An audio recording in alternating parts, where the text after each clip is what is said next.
জানিয়ে দিব এই মুহূর্তে আমাদের হাতে এসেছে বাংলাদেশের গুরুত্বপূর্ণ আপডেট সংবাদের শিরোনাম।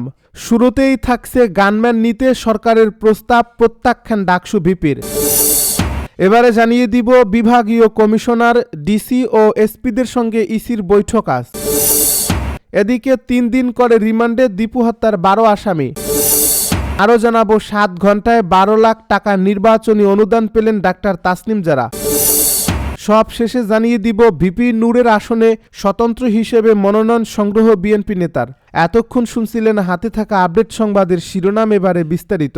তবে তার আগে অনুরোধ রইল ভিডিওটিতে একটি লাইক এবং কমেন্ট করে জানিয়ে দিন ভিডিও সম্পর্কে আপনার মূল্যবান মতামত।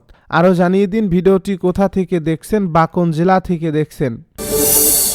গানম্যান নিয়ে সরকারের প্রস্তাব প্রত্যাখ্যান ডাকসু ভিপির। সরকারের পক্ষ থেকে গানম্যান প্রদানের প্রস্তাব প্রত্যাখ্যান করে সর্বস্তরের মানুষের নিরাপত্তা নিশ্চিতের দাবি জানিয়েছেন ডাকসুর ভিপি সাদিক কায়েম। সোমবার রাতে নিজের ভেরিফাইড ফেসবুক আইডিতে দেওয়া এক পোস্টে দাবি জানান তিনি। সাদিক কায়েম তার পোস্টে বলেন, সম্প্রতি জুলাই বিপ্লবের ছাত্র নেতৃত্ব, বিভিন্ন রাজনৈতিক দলের নেতৃবৃন্দ ও মিডিয়া ব্যক্তিত্বের নিরাপত্তা নিশ্চিতে সরকারের পক্ষ থেকে গানম্যান প্রদানের সিদ্ধান্ত গ্রহণ করা হয়েছে। এরই ধারাবাহিকতায় সরকারের পক্ষ থেকে গানম্যান সংক্রান্ত বিষয়ে আমাকে অবহিত করা হয়। এই প্রস্তাব গ্রহণ না করার সিদ্ধান্ত নিয়েছে। তিনি বলেন, ছাত্র জনতার সম্মিলিত প্রতিরোধের মাধ্যমে খুনি হাসিনার পতনের পর জনগণের আকাঙ্ক্ষা ছিল দেশের সার্বিক নিরাপত্তা ব্যবস্থার একটি দৃশ্যমান ও ন্যায্য পরিবর্তন ঘটবে। কিন্তু বাস্তবে আমরা দেখছি আইনশৃঙ্খলা বাহিনীর কার্যকর ভূমিকার অভাব এবং বিভিন্ন দপ্তরে ফ্যাসিবাদী শক্তির প্রত্যক্ষ ও পরোক্ষ মদদে জননিরাপত্তা বারবার ব্যাহত হচ্ছে।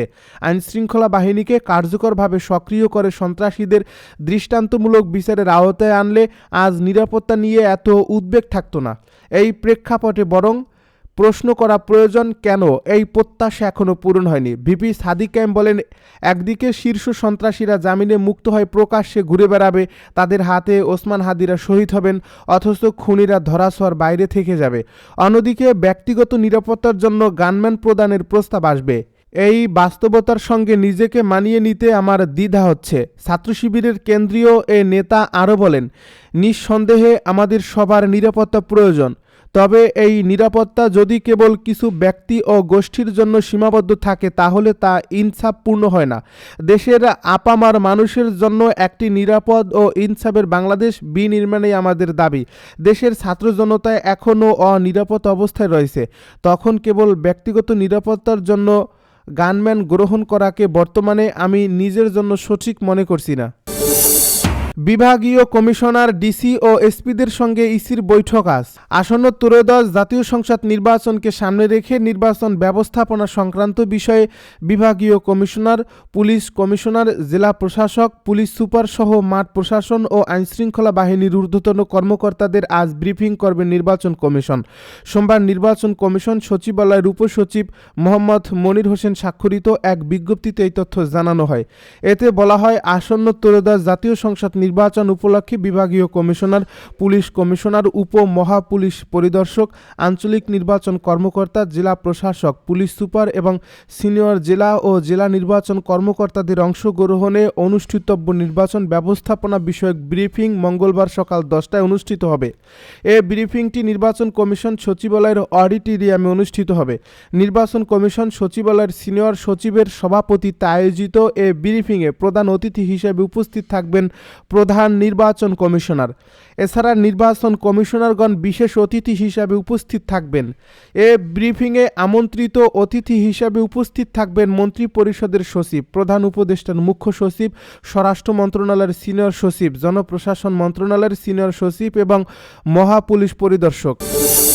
3 দিন করে রিমান্ডে দীপু হত্যার 12 আসামি।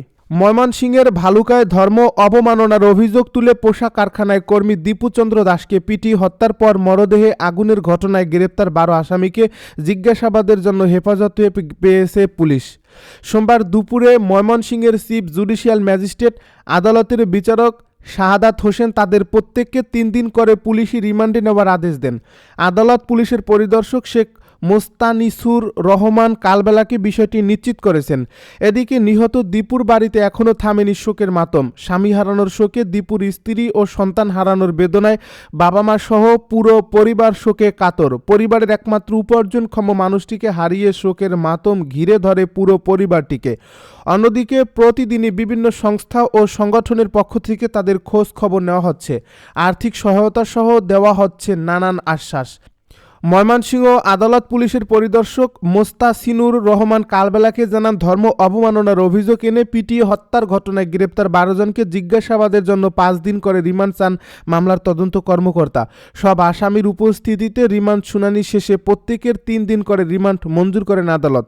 সোমবার সকালে ময়মনসিংহ জেলা প্রশাসনের পক্ষ থেকে দীপু দাসের বাড়ি পরিদর্শনে যান জেলা প্রশাসক সাইফুর রহমান। এ সময় নগদ অর্থ ও খাদ্য সহায়তার পাশাপাশি দীপুর স্ত্রীকে চাকরির আশ্বাস দেন তিনি।